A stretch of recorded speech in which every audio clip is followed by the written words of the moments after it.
दूर पहाड़ियों के पार बसे एक छोटे से गांव में वक्त बाबा नाम के एक प्रसिद्ध बुजुर्ग रहते थे। लोग कहते थे कि बाबा ने जीवन का सबसे बड़ा सत्य जान लिया था, समय की कीमत। गांव के लोग अपनी समस्याएं लेकर उनके पास जाते और बाबा उन्हें ऐसा समाधान देते कि उनकी जिंदगी बदल जाती। गांव के पास के शहर में रहने वाला अर्जुन, जो अपनी जिंदगी से बेहद परेशान था, एक दिन बाबा के पास पहुंचा। अर्जुन एक महत्वाकांक्षी युवक था, लेकिन उसका मन कभी एक जगह टिक नहीं पाता था। वह हर बार कुछ नया शुरू करता, पर हर बार असफल रहता। अर्जुन ने बाबा से कहा, बाबा, मेरी जिंदगी में कुछ भी ठीक नहीं हो रहा। मैं कोशिश करता हूं, लेकिन कुछ न कुछ गलत हो जाता है। लोग मुझे आलसी और निकम्मा कहते हैं। मुझे रास्ता दिखाइए। बाबा ने ध्यान से अर्जुन की बात सुनी और कहा, तुम्हें अपनी समस्या का हल चाहिए, तो तुम्हें मेरी एक परीक्षा पास करनी होगी।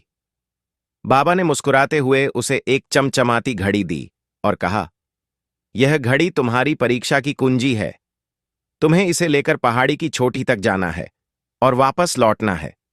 पर ध्यान रहे, तुम्हारे पास सिर्फ 24 घंटे हैं। अगर तुम वक्त पर नहीं लौटे तो यह घड़ी हमेशा के लिए रुक जाएगी। अर्जुन ने सोचा कि यह एक आसान काम है। वह घड़ी लेकर खुशी खुशी पहाड़ी की ओर चल पड़ा।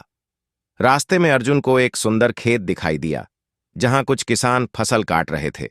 उनकी मेहनत देखकर अर्जुन को उनके साथ थोड़ा समय बिताने का मन हुआ। उसने सोचा, थोड़ा समय है, रुकने में क्या हर्ज है। कुछ देर किसानों के साथ समय बिताने के बाद उसे याद आया कि उसे पहाड़ी पर चढ़ना है। वह फिर से चल पड़ा। आगे बढ़ते हुए उसे एक बाजार मिला, जहां लोग खरीदारी कर रहे थे। बाजार में मिठाई की दुकानों से मीठी खुशबू आ रही थी। अर्जुन ने सोचा, बस कुछ मिनट यहां रुकता हूं। अर्जुन आखिरकार पहाड़ी की चोटी पर पहुंचा। वहां से नजारा अद्भुत था। उसने सोचा, अगर मैं थोड़ी देर और रुककर इस सुंदरता का आनंद लूं तो क्या होगा। पर जब उसने अपनी घड़ी देखी तो उसमें सिर्फ 5 मिनट बचे थे। वह घबरा गया और दौड़कर नीचे की ओर भागा। जब अर्जुन बाबा के पास पहुंचा तो घड़ी में समय खत्म हो चुका था। घड़ी की सुई रुक गई थी। अर्जुन ने पसीने से लथपथ होकर कहा, बाबा, मैंने कोशिश की, लेकिन रास्ते में मेरा ध्यान भटक गया। बाबा ने मुस्कुराते हुए कहा, यही तो समय की सच्चाई है।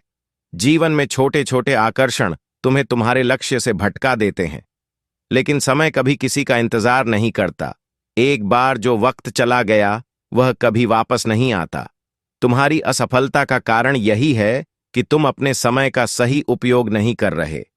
बाबा की इस सीख ने अर्जुन की सोच को झकझोर दिया। उसने ठान लिया कि अब से वह अपने समय का सही उपयोग करेगा। धीरे धीरे उसने अपने जीवन में अनुशासन लाया। उसने अपने लक्ष्य को प्राथमिकता दी और ध्यान भटकाने वाली हर चीज को नजरअंदाज करना शुरू कर दिया। कुछ सालों में अर्जुन ने न केवल अपने परिवार का विश्वास जीता, बल्कि अपनी मेहनत और समय के सही उपयोग से एक सफल उद्यमी बन गया। अब वह अपने अनुभवों से दूसरों को भी प्रेरणा देता था। संदेश: समय सबसे अनमोल संपत्ति है। इसे गंवाने से बड़ी कोई हानि नहीं। छोटी छोटी बातों में उलझकर इसे बर्बाद न करें। अपने लक्ष्य को प्राथमिकता दें और हर पल का सही उपयोग करें।